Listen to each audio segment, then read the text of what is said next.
Hey folks, it's Tabby from Modern Life Pod. You can always find us at Modern Life Pod on Instagram and Twitter. Our website is modernlifepodcast.com. Also send us an email, modernlifepod@gmail.com. I have a really special guest on today, Kaylee from Literary Penguins on Instagram, where she posts brilliant book reviews. We're going to be talking about Jamaica Inn by Daphne du Maurier. It's our second Daphne du Maurier episode, and I'm really excited for it. You can also find her on Shaped by Stories, another really great book podcast where she recently did an episode on Jane Eyre. So go ahead and check that out, and we'll get started with the show. Thanks for listening. I set off alone on a journey to a place far away from everything I'd ever known. I had no family left to me except an aunt I'd met just once. It was there I was headed, to the ends of the earth, to Bodmin Moor. Alrighty, got Kaylee here with me today. And Kaylee, what's your modern thought? What you got for us? Okay, so I got this in an email yesterday, but the headline was Dad B should stop drinking 6 months before conception for baby's heart health.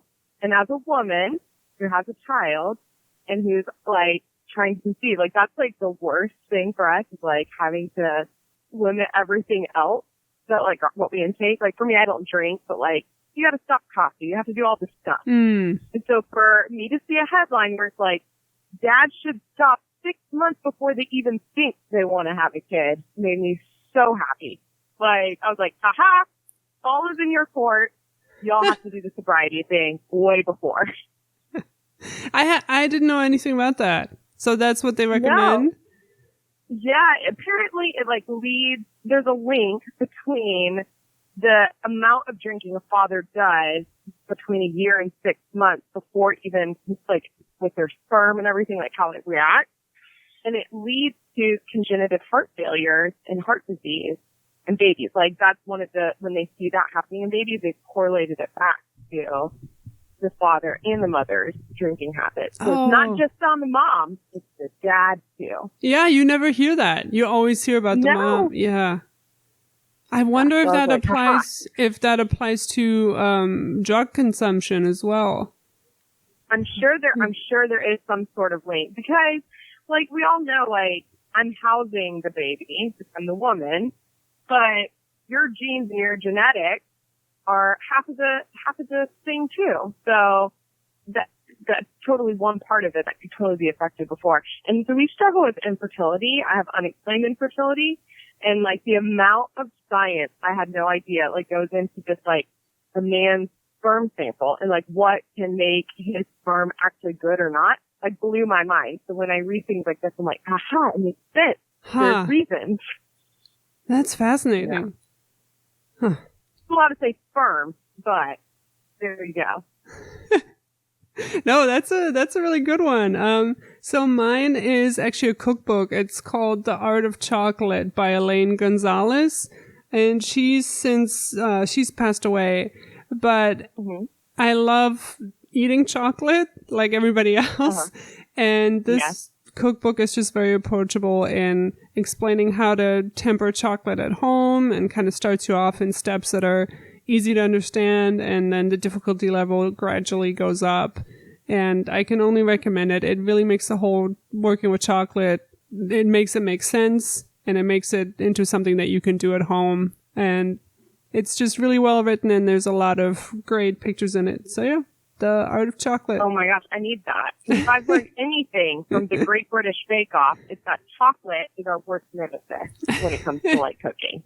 Yeah, except you're not like out in tropical weather. Like they're always out in that tent, right? And there's no air conditioning. Yeah. And like they have to make chocolate collars or whatever. Exactly. And I'm like, this does not work. How? Yeah, that would be excellent to have. I love the Great British Bake Off. It's the best. It is the best.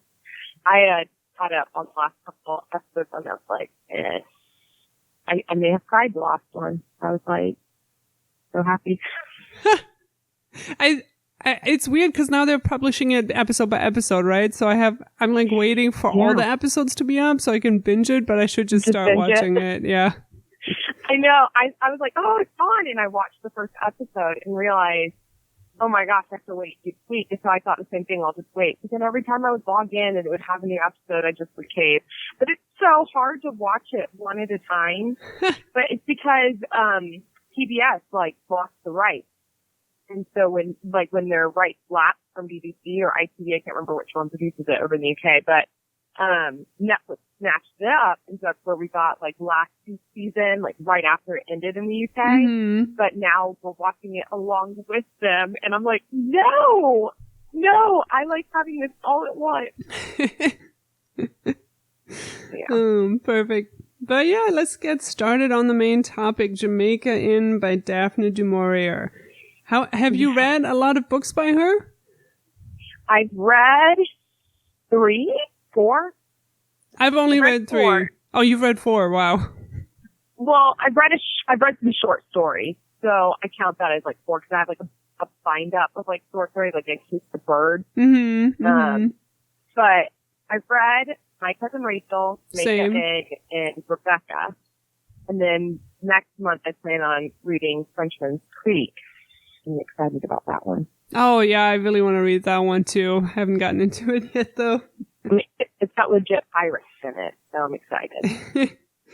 This one almost has pirates in it, not quite. Yes, it is. It does. With wreckers. Let's just give a little bit of a synopsis. So it takes place in Regency, England, and it's about Mary Ellen, who has lost all her other family, so she goes to live with her aunt at Jamaica Inn.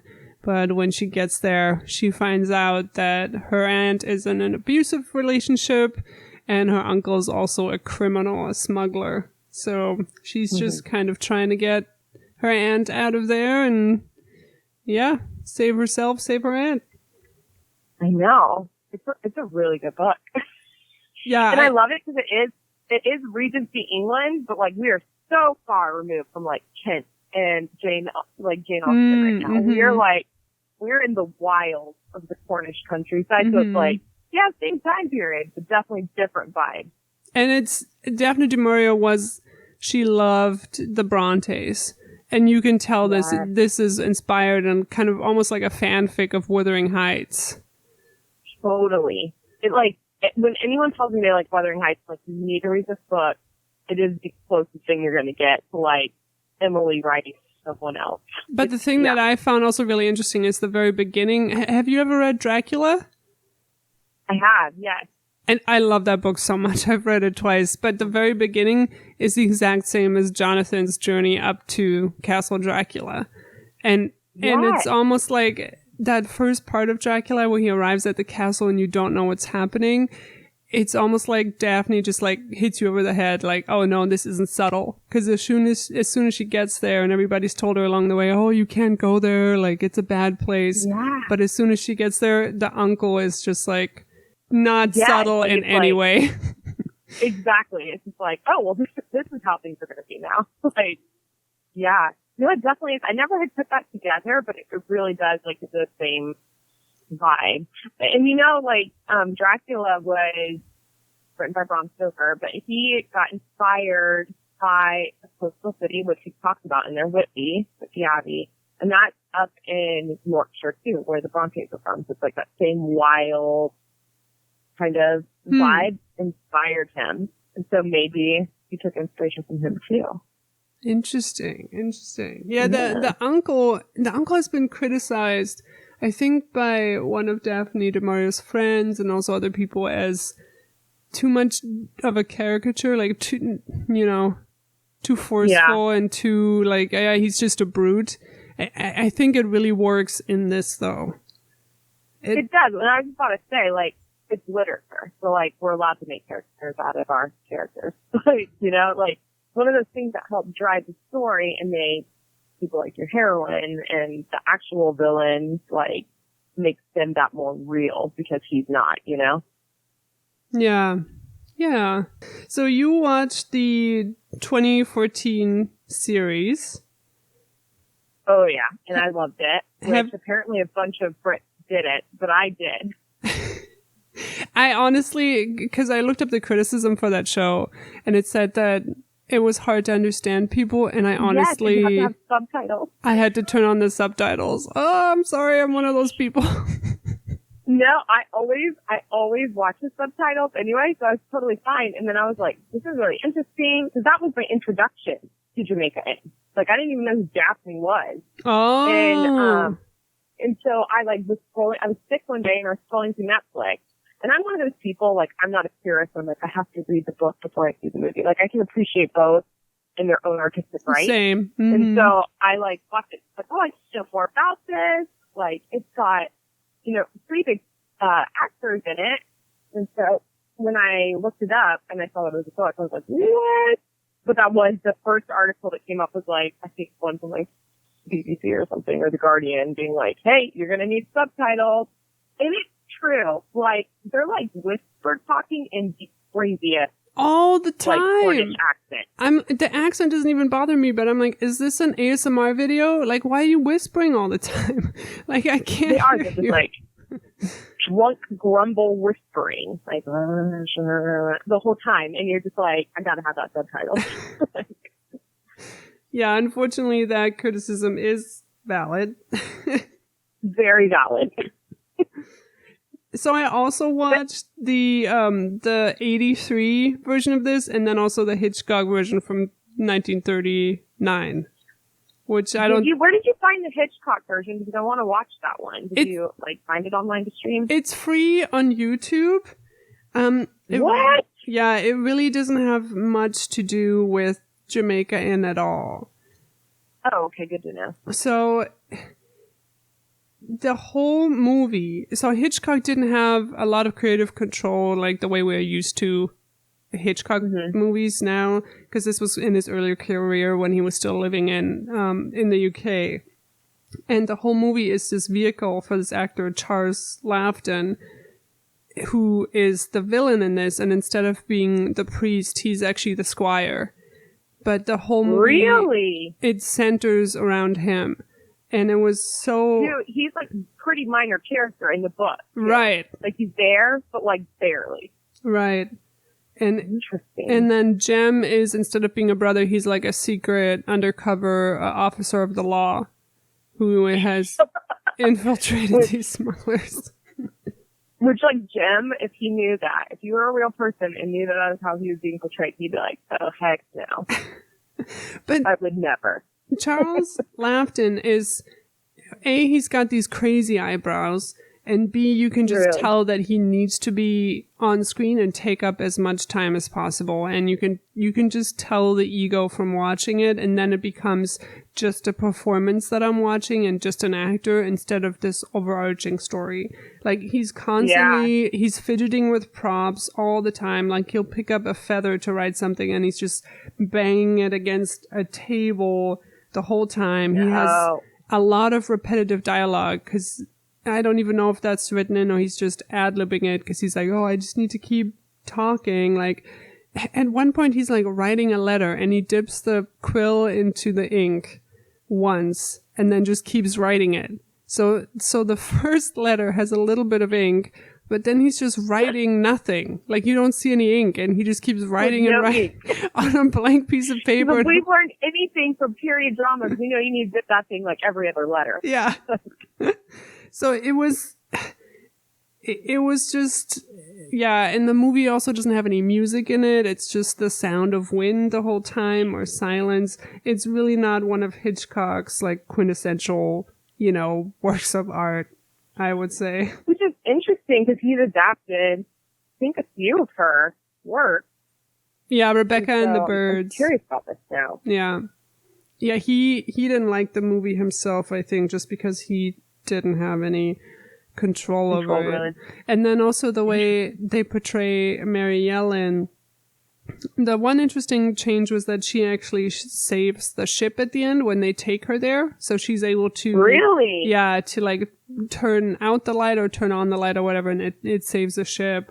I thought that was pretty cool, but then she gets kidnapped by the squire, by the evil guy, and he kills her uncle and her aunt in front of him for no reason, because he tells her right away that he's oh, I'm the evil guy. He then kidnaps her, threatens her with, rape and forced marriage, and she's crying the whole time. And then when Jem saves her and is about to shoot the squire, she yells, "No, don't harm him. He doesn't know what he's doing."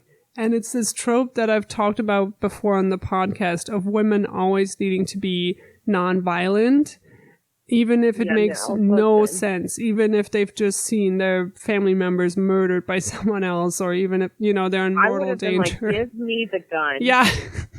It was not a very faithful portrayal of any of the characters. I just looked it up on YouTube, or not YouTube, but I was looking this up, and it says Hitchcock himself was disgusted with the film. Oh, snap. Before it's finished. And he said that it was completely absurd. That's the quote. That's a good word for it. Yeah. It is a little absurd. Yeah, because that's one of the cool things. I think the adaptation 2014 one is pretty decent and faithful to the story overall. But the story itself, how Daphne has crafted it, you're just I know there's another villain here, but that reveal is huge. It didn't. I thought it was Jem the whole time. Yeah. and back then, it's so, I feel words that shocking. And this is one where I'm no, this the whole time I was and I mean, I knew it was thicker, but even reading it, I'm I don't know, maybe the adaptation did it different. I was just second guessing everything. So for this 1939 film to be completely just in your face with it, I'm oh, that's the beauty of how she wrote this, is that it's shocking when you figure it out. Yeah, I mean, all her stories that I've read are like that. Throwback to the perfect Gothic. You got the heroine in it that's just so good, but also conflicted, and you've got the villain in the setting, and so it's they really are pure Gothic. Yeah. And it's and she does them so well. So yeah, she really does have a gift. Her other books too, I'm just I remember reading Rebecca, and I like Rebecca good, but not I love Jamaica Inn, and I think My Cousin Rachel is pretty amazing. So when everyone's reading Rebecca first, I'm yeah, it's okay. Hot take. Hot take over here. I know. People are always what? And I'm I mean, it's okay. I don't know. I feel it is shocking. That one is really good. And how she crafts that story is awesome. You don't even know the new Mrs. De Winter's name. Right. She's this narrator. But, I just thought that, Jamaica Inn was, so shocking to me. And it really does, capture that whole, moody vibe of Cornwall. It was, a lawless land unto itself at that time period, because if you look at a map of England, it's the boot. It's so far removed from, London and law. And so it really was, England's Wild West. And so I feel that this book really captures that, where the other ones are set in Cornwall, but I'm this is a really cool England's Wild West. I like that. That's perfect. Yeah. I mean, I feel they still kind of are a little bit today. But I mean, you got things Poldark is set there, and I mean, Ross is just the epitome of we're the law. And so it's just, I feel there's their nature there. They were so far removed from everything that they could have really cool wreckers and smugglers, and I don't know, it's just a really interesting part of the country for that time period. Yeah, and it seems, that's what I love about this. It seems so real, but then when I looked it up, this wrecking thing, that was never a thing. Yeah, it's a part of Cornish folklore, I guess. I'm sure it happened, but not on the scale that they show it in this. And it's funny because it gets brought up in Poldark too, and so that's where I was this has to be a thing, as multiple Cornish authors are writing about this. But it certainly is not, because it was so frowned upon. But if you think about it, it's especially in Jamaica Inn, they're totally fine murdering all the people on the ship to get what they need. And can you imagine an entire town of people are yeah, we're just going to take hundreds of innocent lives to, keep their yellow silk. There probably isn't a reality, But what I have heard is that when ships wreck, that any merchandise or anything that was on that ship that came ashore was fair game. It was no longer anyone's possession. And the people in Cornwall were very forced because they're so far removed from their lawmakers. In in London, that, like, when provisions would come up on shore, like, that did supplement the livelihood of all the poor people of Cornwall. Huh. So, like, I don't think anyone was out there wrecking or purposely smuggling, but I do think, because it is, like, very jagged, rocky coastline, and they've got the channel on one side and they've got the open Atlantic on the other, like, there were wrecks that happened along there. And I think the Cornish people did take advantage of the law that allowed them to take what was coming in. But I don't think anyone went nefarious to purposely wreck these ships. And so that's become like the romanticized version of something real in their life, and it's made its way into literature. Right. Mm-hmm. Yeah. So did the 83 version, it's also free on YouTube, which it's so freaking long. Like, is it? It's not very good. I have this thing about 80s period drama where it's always terrible. Like, the 80s are just not a good time in period drama. But the thing that really annoyed me about it is Mary Ellen is played by Jane Seymour, who was actually a Bond girl. And she's gorgeous. But then in this show, she's wearing red lipstick. She's wearing all the makeup, like eyelashes. And this is like Regency England, right? And she's constantly wearing her hair down.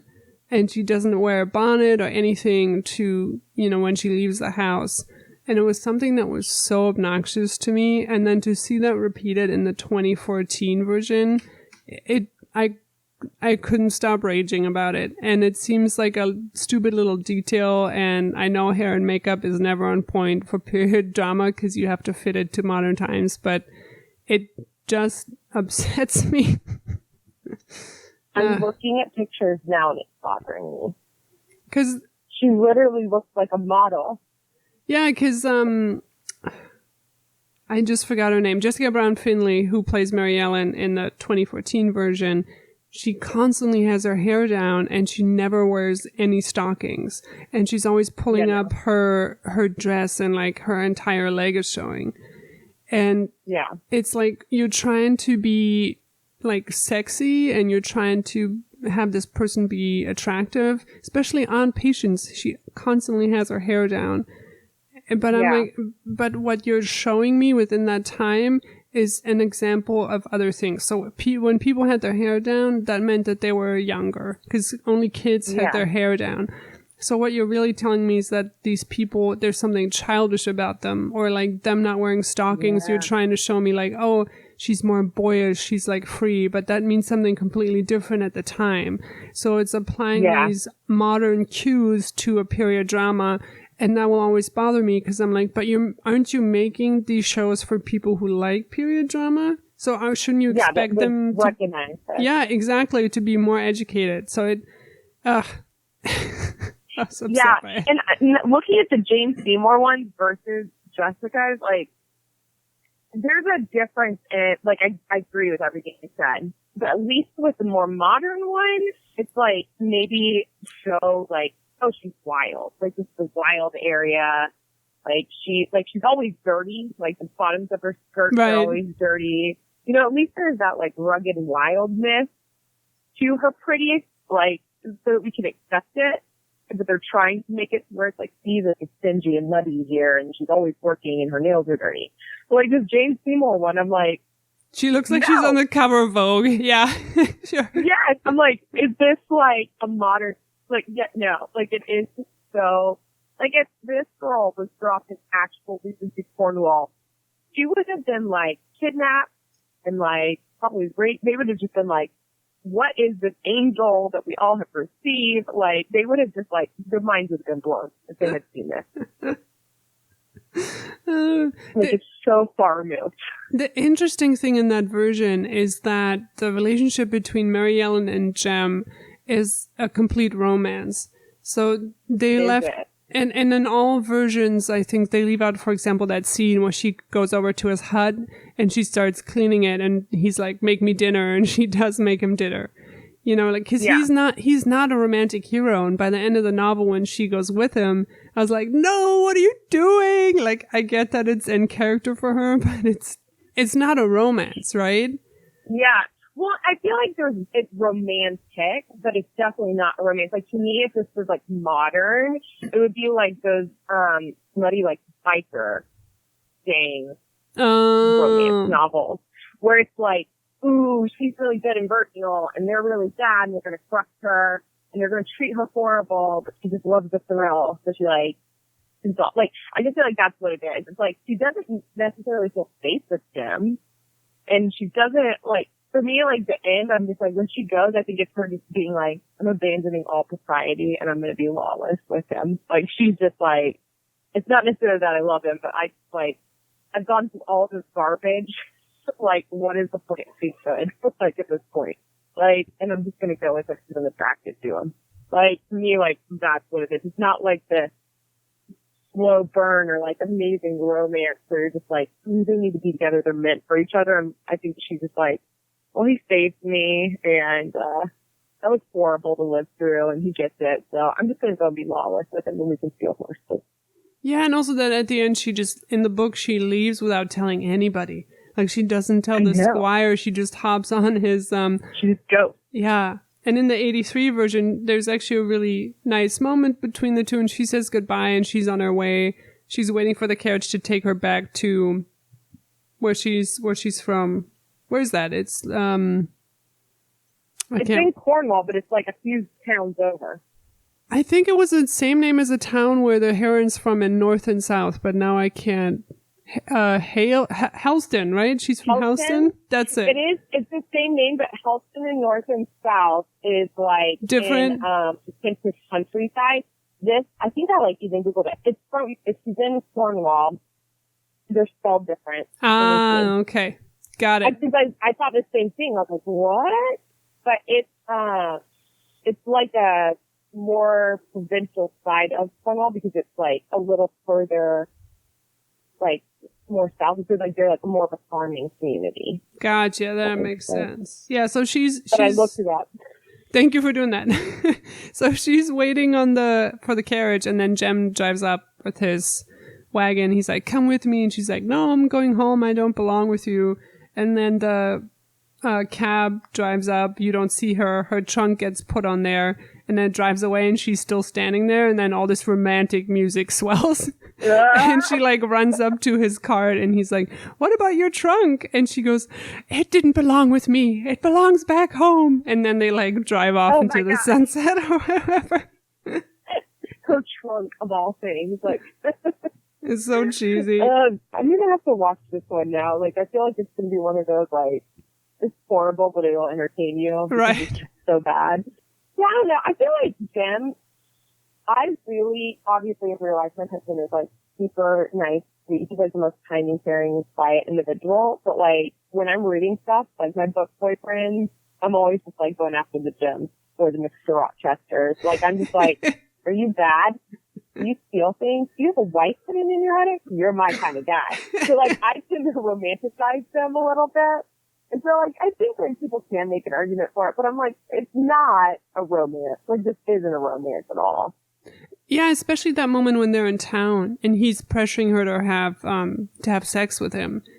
Which in all versions, especially in this new one, she actually goes into the hotel room with him. I'm like, girl, what? I know, scandalous. I know. And that just the way that he doesn't even understand what he's asking. It's just this guy's a dick. Well, that's what we're definitely taking modern liberties with something that was based in Regency England, written in the early 30s. Society was a huge part still of the story. And I think that's the biggest conflict through this whole thing is it's her not wanting to be the perfect girl because life isn't really like that. This life that she's thrust into isn't like that. And so it's her struggle with what is good, what is bad, what should I actually care about. It's not oh, I'm going to give myself a gym. That's not the issue. It's more of, what is good and bad? Why should I be like this in society? I guess it's her character arc. And also in all of her books, I think, especially in My Cousin Rachel, Daphne is so astute with commentary on gender And so much about Mary is about her being like, if I was a boy, I could do this. If I was a man, I could, save my aunt. I could drive off into the distance. I could do whatever I wanted. Yeah, but she has to go off the gym because she still needs a man to protect her at this time period. Right. That transition into the show, I just don't think it's done well in any of the versions. I don't either, especially the newest one, because, like, it really, there's romance there, but it's like how they play this. It's not that he's trying to be nefarious. It's that he's so into her and they're just getting into themselves. And then it's like, oh, he got taken away. And so he's not actually a bad guy kind of thing. Like, they do romanticize their story quite a bit. And really, like, that, I don't know, like, that's not it. Like, the reality when you're reading the book, it is. It's like, he's totally taking advantage of her.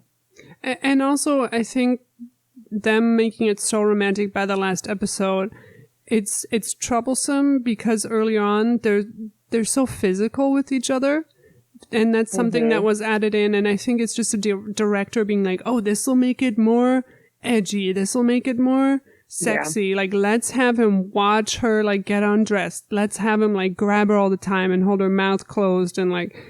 And that's that I didn't like that at all because especially because it's their way of trying to, like, when you're reading this book, there is that tension, not just between them, but like Daphne is like able to capture the story in a way that like your emotions are heightened. Like it's almost like a thriller. Like first step when people are like, give me a good thriller, I'm like that cheeky person that's like, please you guys can listen to a Daphne du Maurier book real quick.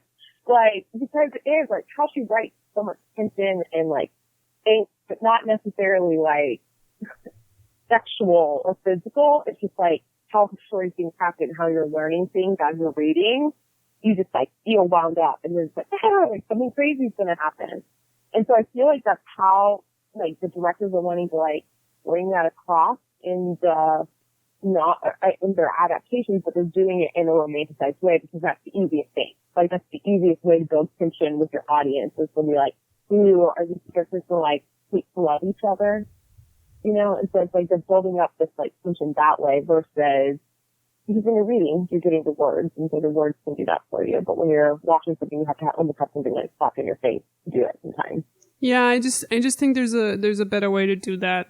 But I get it that with du Maurier's novels, it's tough because so much of it is internal, especially with something like Rebecca. It's all in internal dialogue. It's all observations. But I don't know, exactly. Especially with Joss and Mary when she first arrives and they have that scene of her biting his hand. I just didn't need that. I don't know. Yeah. I thought that was weird. So weird. Like whenever I would watch it, I was just like, why is this here? Like it's so uncomfortable.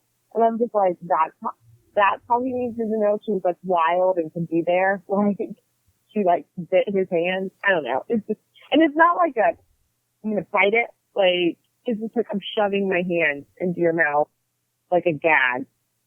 And I don't know. It's just so awkward. It's so awkward. Yeah, I wasn't a fan. Something I think this version does do really well actually is adding a bunch of more side characters. Like you have the wreckers all have their backstories. One of them is getting married. One is a school teacher. One of them is actually like an officer of the law. And it makes it more interesting, I think, for somebody who doesn't already know who the villain is to kind of try to figure it out. And it also adds a life to this community, which it's very insular and that's the point in the book. But I think it works really well for a TV show to kind of flesh that out a little bit more. I agree. Like, I really loved learning about the different, like, it could so easily be that they're all just bad, but it, like, shows, like, how desperate, like, the communities were. They're so poor. They didn't have anything. And so it's like, they needed that. And so it shows, like, yeah, I'm an officer of the law, but I'm willing to do this because I still need to provide for my family. And so, yeah, I'm bad, but am I bad? It's, like, totally Robin Hood-ish. Yeah. Like, it kind of gives you that, like, that group of men where you're just like, oh, like, they're not all bad. And I love the addition of, like, the vicar's sister being, like, so much more prominent in this one. Yeah, he didn't have a sister in the book. The only thing I found strange about that is that she constantly addresses him as Mr. Davy instead of my brother. Yeah.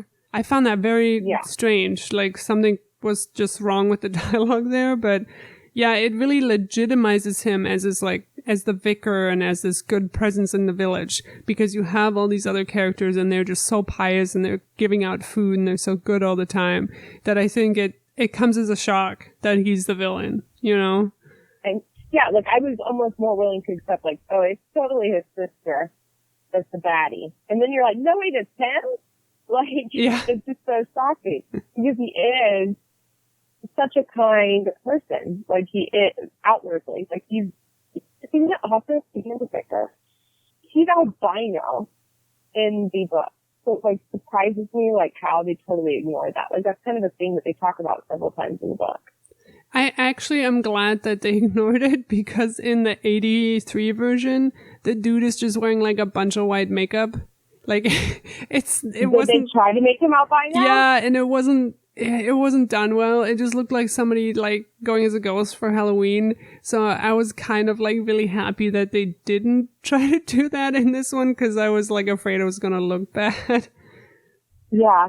Well, I just feel like the 2014 version, like they really could have just been like, hey, let's have representation. Can we actually hire an albino person to play the role of, I don't know, an albino person? Yeah, 100%. Like, we're totally at that point now where we can do this and we should be doing it. And it's just like, yeah, let's just go get a fair-haired British man to go on and play this. Like, no, that's true. You're 100% right on that. And I did also love the change with Mary finding the wedding ring instead of finding all these creepy pictures, and then also Jem figuring it out because of the smell of the incense. I was like, that's really cool. That's like, that makes the world come alive. I love that. Yeah, I agree. Yeah, I think this, the Vicar is probably one of the most villainous-y villains that I've read in like a very long time. Where I'm like, no, he's clearly just bad, but it's like so shocking. Or like, in My Cousin Rachel, you don't know who the villain is. You don't. Oh, it's Philip. So, it's friggin' Philip. It's misogyny, I mean, it is, and like, it's the patriarchy. Sorry. it is, yes. But the whole point is that it's written in a way where it's like an argument to be made anyway. Right. Mm-hmm. But we all know what way it should be argued. And like with, you know, not my cousin Rachel, but like Rebecca, it's like, she's a villain, but she's not there. You know, so it's like, this is the one where it's like you're reading it and you're like, no, you feel betrayed almost because you trust him. And then it's like, he turns and you're just like, oh my gosh, like, very villain. Something that I need your take on is when they're eating, when Jem and her are eating out in the woods, I really like that they made the change to her dad being a smuggler. I thought that was interesting. But then I didn't like the way she's holding her spoon. And I don't know if you noticed this, but she's eating like a total ruffian. Like almost like she's trying to prove that she's once again wild. It just felt like another one of those cues that didn't land for me. That's like, why would she be eating like that? And then Jem is the one who's like eating correctly, because it's not just about her being wild. It's about her being determined and courageous and wanting to be like, you make her look like a slob when that's not the point. Like, it's not the point that she doesn't wear stockings and it just, it's just a little detail, but it just didn't sit right with me. Yeah, it is. I feel like that's them like trying to capture like the wildness of maybe like even the setting or something. I don't know, like the vibe that you get like a Wuthering Heights or whatever. It's like the scenery, like everything is doing that, and they're putting that on her. And I'm like, she grew up with a mom like working on a farm and was like probably and like was supposed to marry like a semi-decent guy. Mm-hmm. Like she's not this crazy wild animal. Right. Like people are like man. And it's like the second she gets there, all of a sudden she is. And I'm like, that's not, no. Like, it's forgetting everything that like came before that makes her who she is. And so I'm just like, it bothers me too so much when I'm electing. Like that doesn't come across in the book at all. Like she's still like a person that's like conflicting, like how she was raised and like what's right and how she should be with the reality of like the smugglers and the wreckers and like the corruption that's going on. And so when you're watching the the TV show version. I'm just like, yeah, why is Jim the one who literally is like raised himself on the moor, like right, totally even normal, but then Mary Ellen, who has 100% like lived in a home, a nice decent house, and, like had a decent upbringing, she's the one all of a sudden over here eating like a wild animal. Yeah, no, that's perfect. That's it. That's what I meant to say.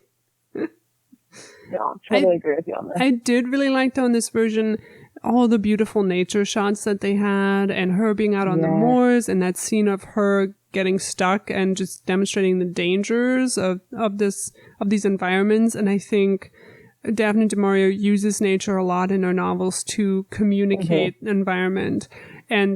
And yeah, there's danger at Jamaica Inn the same way there is in this really rough and violent nature that's beautiful but really harsh. And I thought they did such a great job capturing that. It's one of those like places. So like my husband and I went to England a few years ago, and like my biggest thing was we had to go to the north. I wanted to go to Yorkshire. I wanted to see the moors because like that's just something I've read about, and that was so dangerous. Yet like I live in swampy Florida, and so I'm like, I just don't get it. Like, what's so dangerous about these windswept moors? And so, yeah, I love it when she throws that stuff in there because they're so vast and open and windy, and there's nothing to survive on. And they have those bogs, and it's like so dangerous. Like, it's such a dangerous environment to be like deserted in. It is. I love Cornish that. But at the same time, Mary Ellen grew up in a town not that far from Bodmin Moor. So I also am over here like, Mary, you know the moors are dangerous. Which I think she says in the book, doesn't she? She's like, I know what I'm doing. I know. Which, okay, maybe it's like slightly more boggy near Bodmin. It's okay, fine, I'll give you that. Maybe you're more of like the coastal countryside. Like you see the moors, but you're not in them. And people in Bodmin are literally living in the moors. Like that's the town's built all up in that. That's like me being in Central Florida, being like, well, I know alligators are dangerous. I don't live in the Everglades, so I don't deal with them on a daily basis. Right. The only thing where the environment didn't make sense to me is this takes place in the winter. And even in the show, they say like, oh, let's go to the market on Christmas. They say Christmas. And I feel like it's snowing when they're at the market, but it's not snowing any other time. Right, but they're like out in the freezing rain in that one scene. Yeah. And everybody's fine. Like, she's not wearing stockings. Nobody's wearing any jackets or hats or gloves. It's like and it's like fall also, like in some of the settings. And I'm like, show me like all over the place. Exactly. Like, and immerse me in that. Like, show me how cold it is. Show me how you did such a great job showing me how like dirty and harsh it is now. Why couldn't you have gone the extra step and like put a hat on somebody? Like, I know. You couldn't have knitted a beanie and thrown that on them. I would have bought it. No, I think about that all the time too. Like when the Christmas theme pops up, I'm like, oh, it's winter. Like, because all of a sudden, like that scene is very winter feeling. But yeah, they're not suited for the weather. And then every other time I'm like, I have no idea, like, is it spring? Y'all are standing outside the vicarage, like, handing out people's food and the sun's beating down on y'all, like, but it's winter? I do not understand. I did really love the costumes in this, and I noticed it right away with Jem's jacket, because it's such a heavy leather, and it's so distressed. And it's like, this person has been wearing this jacket for like 20 years, you know, and you feel that. And I thought that was so well done, especially in all of Aunt Patient's clothing, where you can tell right away that she's been neglected just by the clothes that she's wearing. You don't even need to know anything about their relationship. You can just tell that she's not taken care of. And then the significance of that yellow dress that she dies in at the end and that she finally gets to wear. I was like, that is really cool. Like somebody in costuming like had a really smart idea there, and I love it. I know. I love that yellow dress. Like when they signed that yellow fabric, and I was like, please tell me to actually make a dress out of this. Like I was so wanting it to happen. And then when they used it in that scene, I was like, yes, like this is so good. But again, it's like a really light fabric, right? It's like a summer dress. Yeah, not something you would be caught dead in winter. So like Cornwall is kind of like Florida, like a peninsula, and we have water on both sides. Our winters, they only come like for 3 days mid-February. But when they come, they are so freaking cold because it's so humid and you can't escape the cold. So I'm like, no.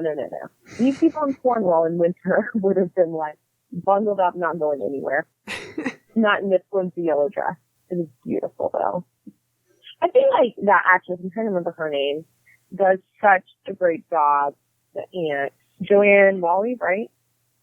She like did a really good job for patients, I feel like.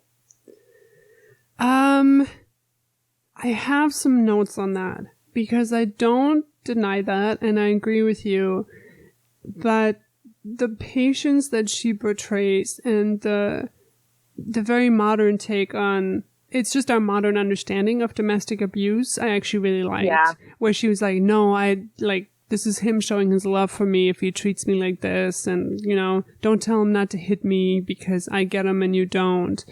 But then it got to the end of the first episode and I was like, something's missing. What is it? And I went back to the book because by the end of the first episode, she lies for them. And then the uncle says, you're one of us now because you lied to the police for us. And I was like, but why did she lie?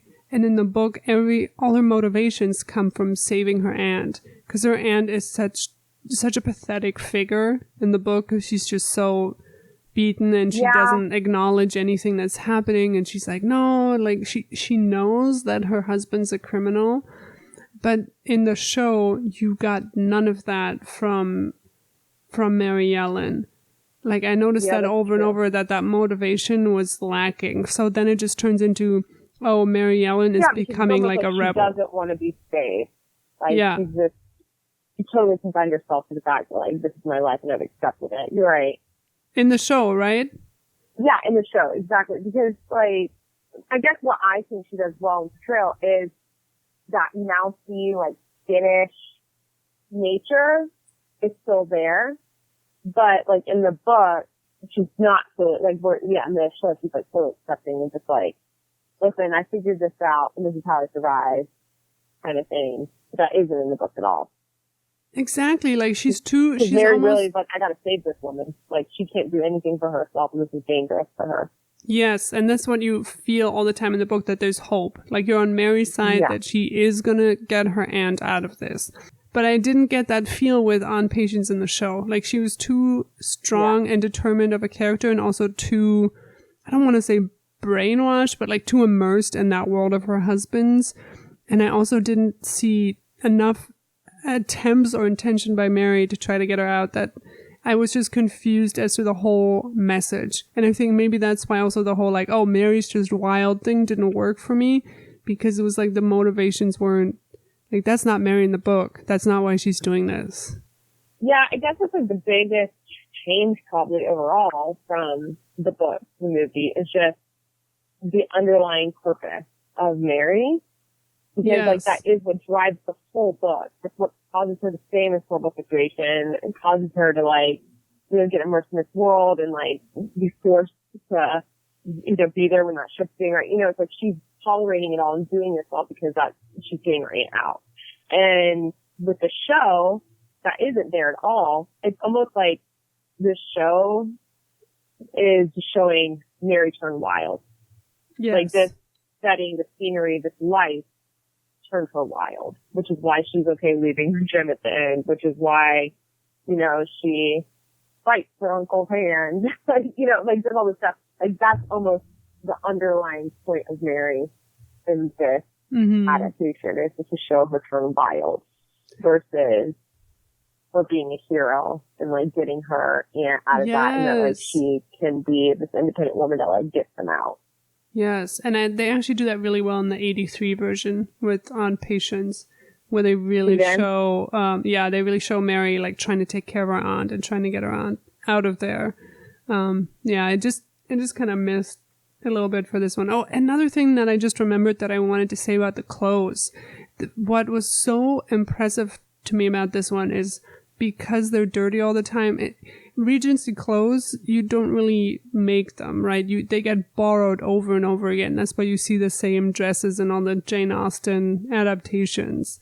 That's why, in that scene in 2005 Pride and Prejudice when Caroline Bingley's like, oh, did you see her hem? It's 6 inches deep in mud. We never actually see the hem on screen because they're not going to dirty up like one of their dresses. So for them to go this extra mile and just distress all these scarves and dresses and jackets and have them just dirty and messy all the time, I was like, that's actually pretty brave. That's really cool. Like that, I know, yeah. That's expensive. Like starting over. Yeah, very expensive. And it's like authentic. So like that's why I'll give them credit for that. I'm like, because guess what? Elizabeth Bennet, him would be 6 inches in mud. And so it totally makes sense that Mary Ellen's is constantly in mud. Like, yeah. It's just like, you took so much care with the costumes. Why is her hair down all the time? Like, why is hair and makeup not allowed that same care and authenticity? It really is. And it's funny because she has like barely, and I feel like she doesn't really have a lot of makeup going on in this. It's almost like there's certain things that are like, we're going to go real authentic on, but also we're going to totally do it for curly hair. And you're like, but if she isn't wearing any makeup, why is her hair looking flawlessly wild? Right. No, I should, like, you're right. I should have said just the, it's like you're giving me half on this. Like, I'm getting certain things that you're hitting. There's another thing where I'm like, this does not make any sense. The other scene I have written down is the carriage scene where they've now included the sister, where it's Mr. Davy and his sister, and Mary Ellen is kind of telling them what happened, and she's, she's getting undressed, and he's kind of chiding her for going into the hotel room with Jem. But then you have these scenes where he's just obsessively looking at her, and I thought that was brilliant. Yeah, it just captures how those are like your only hint that maybe something's up with him. Yeah, and also that he's like, that something about her is intriguing him, and it's an interest that's not healthy. Yeah, like obsessive. The acting was great there. I actually really loved the vicar, even though I agree with you. We're gonna fire him. We're gonna hire an actual albino person. No, he does do a really good job though.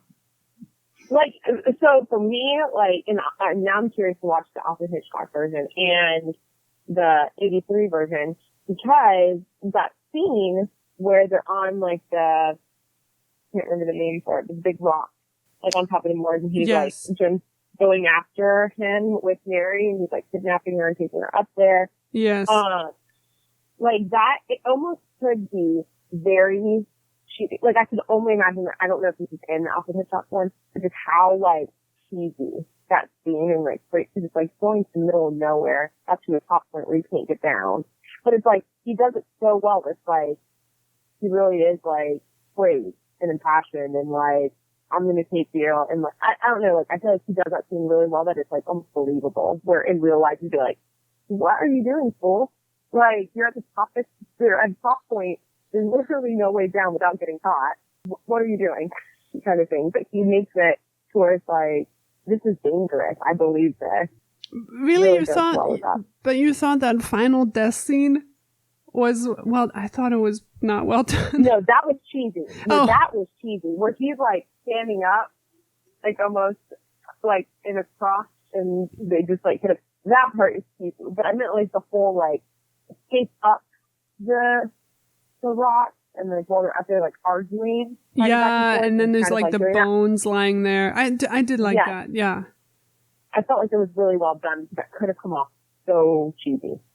But the death, very cheesy. Yeah, and where he's like, Mary, you must choose or lives or dies. Will it be me? Will it be Jem? And it's like a 5-minute scene of like, her it's you. Breathing and hesitating. Yeah. Why would she hesitate? I have no doubt. Why would he ask her and then he like kills himself? And I'm like, that's not the scene. The scene is like a crazy gunfight and the dog's coming after them. Yeah, exactly. Like hiding behind boulders and shooting each other. Like, yeah. Yeah, the dramatics for me didn't enhance the imagery of the book. Because you have Jem accidentally killing the sister, right? Because she runs in front of the gun. But then you don't have him you don't have him killing Mr. Davy. And it's like, are you trying to, is this a Disney movie where the villain somehow dies by accident because you can't have the hero, like, kill anyone? Like actually, but it's like, so is Jim even the hero, really? Like, I mean, he is, but like, it's Jim. Like, you're right. He's gonna go off stealing horses and... Yeah, that's my point. Like, he's not a hero. And he doesn't have any problem shooting Davy, even though Mary's, like, pretty close to him and he could have easily shot her in the book. You know, he's reckless. And for Mr. Davy to just, like, kill himself, I was like, this isn't it. No. Yeah, it's one of those where it's like, I feel like the 2014 just took a lot of liberties trying to, like, romanticize Jim and save him from the actual character that he is. Yeah. True Jim is totally fine. He's not trying to reform himself. Yeah, no, you're right about that. They did have a really cool gunfight with the Coast Guard that they added in. It was really action-packed, and then, like, the wreckers are running away. I thought that was cool. It's like, oh, you got, like, horses and guns and sound effects. Like, that... I know that took a lot of work. Like, I really like that. Yeah, I can appreciate that. I think that was everything that I had about it. I know I had hoped to like the show a little bit more than I did. I think there were just too many things in it that were well intended, but just didn't land right with me. The show, you said? Yeah, the show. Though I actually really like the setting of the inn. I love that the sign is the same as the Hitchcock one. I love her room, how it's just mud walls, and you immediately feel just like scared and dirty. And when she walks into that room, I think there were a lot of really great people involved with it. It just needed a little bit of fine tuning for me, I think, is all. Yeah, I think so too. I really enjoyed it and I thought it was pretty faithful to the overall story, which is kind of like I said, I can appreciate it. Them for their own things, or they don't have to be faithful, but I like when they do try for that, especially if you're going to break it up over 3 episodes. I did feel like that they kind of fit the nature of the story of the characters. Mm-hmm. Yeah.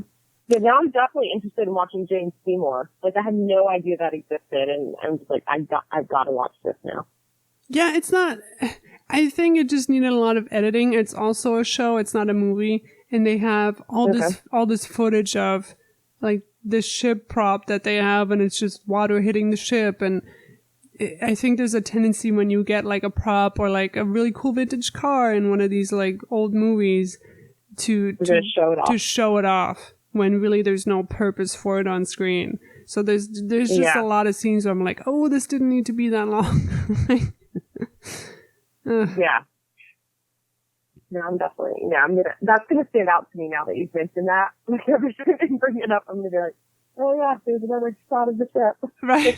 Did you know that I'm sure you did, adopting Rebecca right now? Yes, with Armie Hammer, right?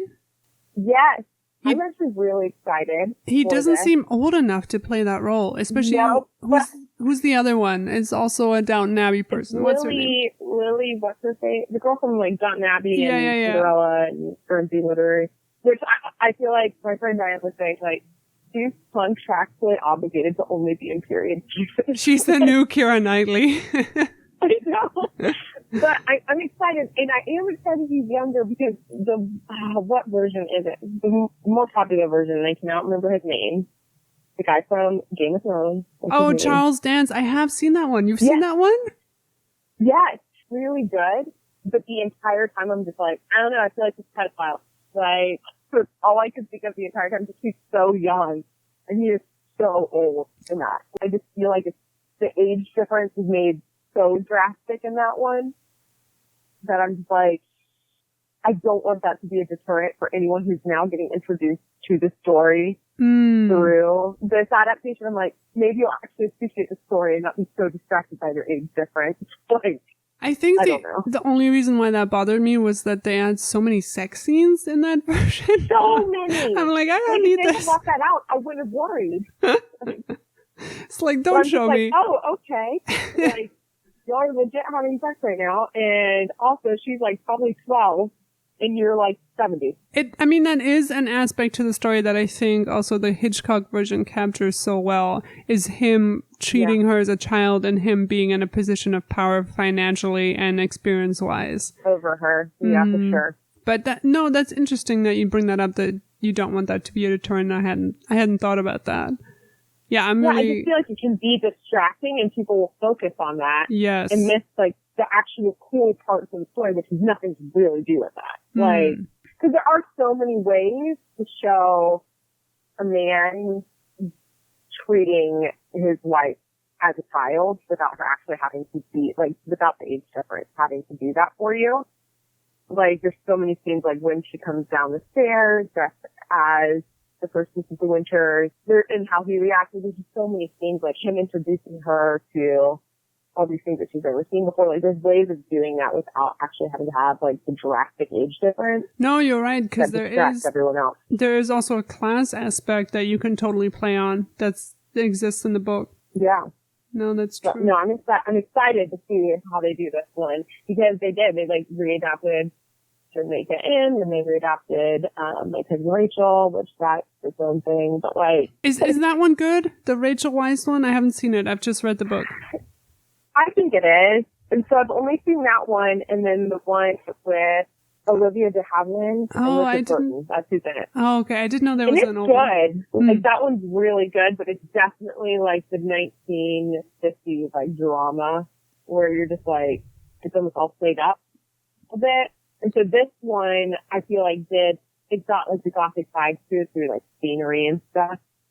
It was really good. Like, the whole point of that book is that it's like, who do you trust? Who's crazy? Who's actually nefarious? You know, it's like questioning everything. And that book, you definitely like leave feeling paranoid. Like, you're just like, yeah, I don't know. Like, it could be this, it could be that. Like, you feel just as paranoid as the characters. The thing that I'm curious about this new Rebecca version, which I hope, it's like you're trying to be faithful to the book, but you're also trying to be respectful to modern times, is how are they going to treat or display or portray the mentally ill character in that? Because it's problematic because it's problematic in the book, you know, and it's not Daphne du Maurier trying to be hateful in any way. It's just very indicative of the kind of time that she grew up in. Yeah. But it's not, we weren't as accepting and understanding of those mental illnesses like we are now. Yeah. So hopefully they'll try to work around that in a better way. Yeah. Oh my gosh, Anne Dowd's gonna be in it. Who? She's Aunt Lydia from Handmaid's Tale. Why am I not? I'll have to Google it. I'm not picturing anything right now. Have you seen Handmaid's Tale? Oh, the show? Yeah, the show. Sorry. Yes. Yes. Sorry, that took me a while. Yes, I am picturing her now. Yes, she was really good in that. Yeah. I think I only watched the first season. Really good. Yes. She's going to be Mrs. Van Hopper in that. And so I'm like, ooh. Oh, she's interesting. Like a really good actress. So I'm excited to see her in that role. Oh, I love that character too. She's only there for a little bit, but she's great. I know, but she's so great. And it's just so different from Aunt Lydia. It's like, when you ever watch her interview, like, she is like the polar opposite of what you would ever imagine Aunt Lydia to actually be like in real life. And so I'm like, yay, we're going to see you in something that isn't cool. Like, I have seen her in an interview. She's very educated and intelligent. Yes. Yeah. She's so cool. Yeah, I'm excited for it. And that's where a lot of people, like, it drives me nuts when people, especially for them on Bookstagram, everyone on Bookstagram feels like they have to be like the loyal bookist. It drives me nuts when people say the book is better than the movie. Because oftentimes the book is the book and the movie is the movie.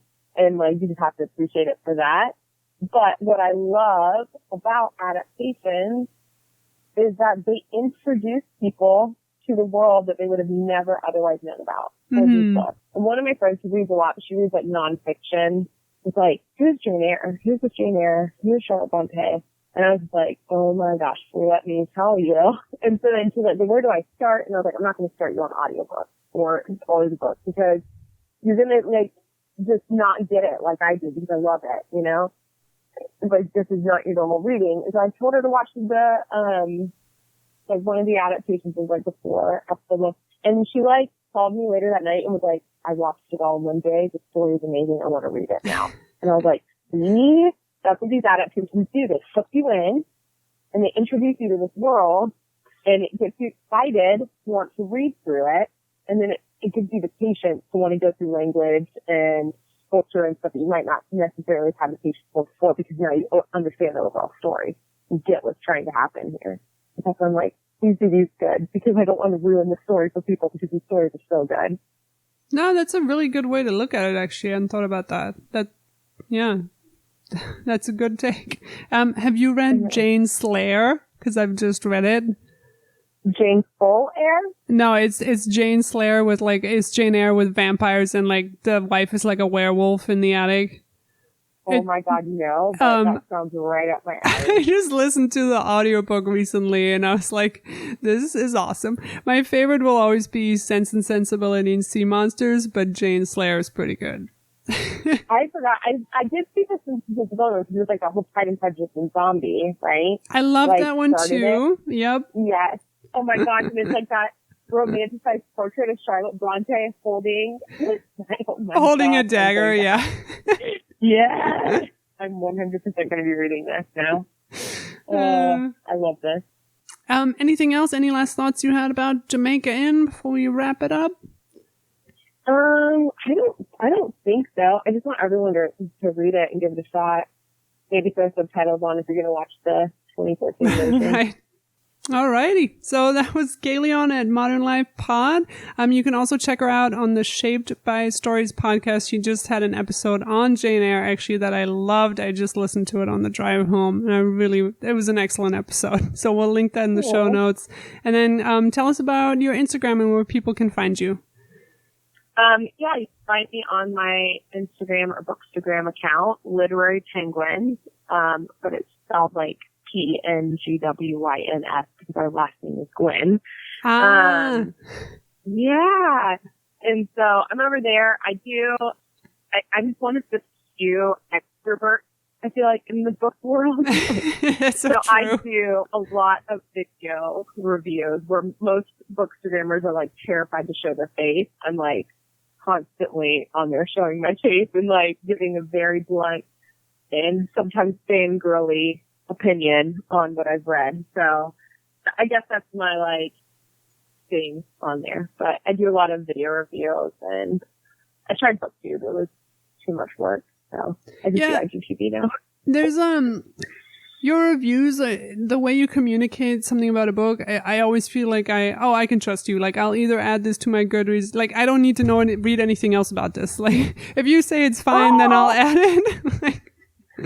Thank you. That's like my goal because it's so hard. I feel like there's so many people out there that I can't trust their reviews, or I think I can, and then I get betrayed. And I'm like, I'm not going to be this person.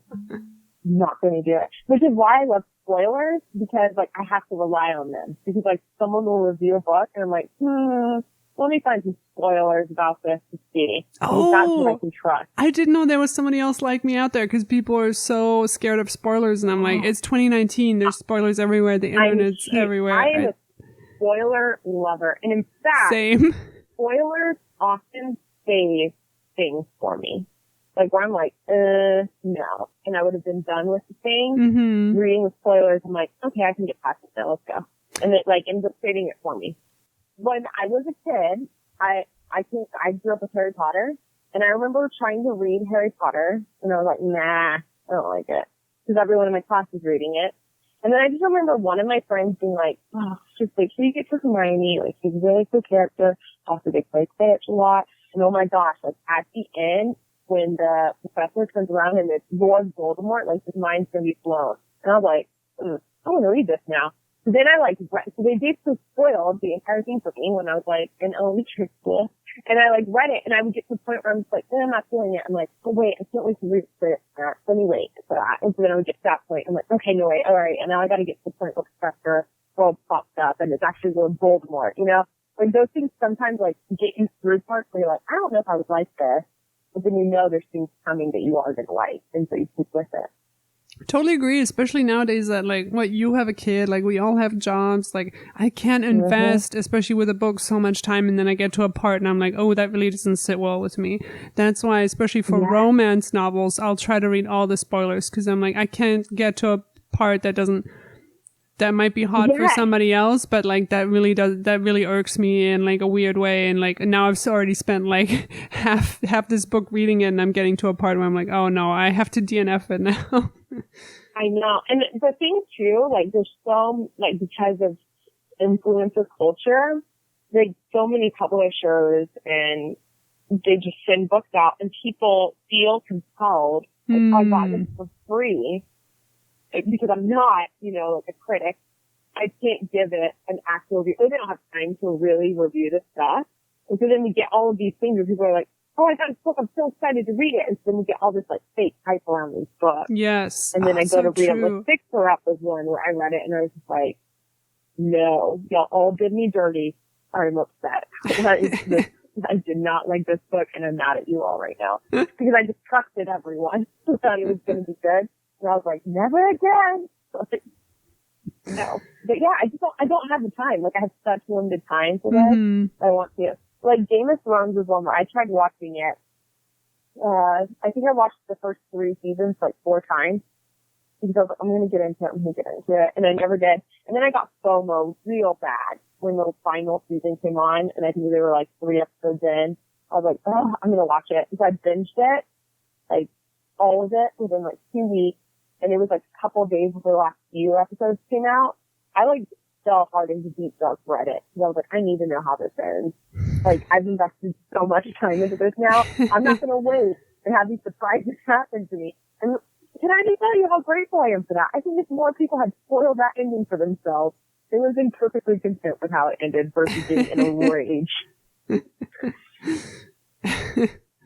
Right on. But yeah, thank you again for being on. Thank you for making the time. I really loved talking with you. Oh, of course. No, I definitely enjoyed it. Thanks for thinking of me for it, too. I'm excited we did this. Have you gone mad? Yes! Hey, wait a minute, I'm not taking you to Helston. I know. What about your trunk and your possessions? They belong there, I don't. If you come with me, it'll be a hard life at times. And a wild one, too. I believe it. And you believe you love me? Yes. Better than Helston? I can't ever answer that.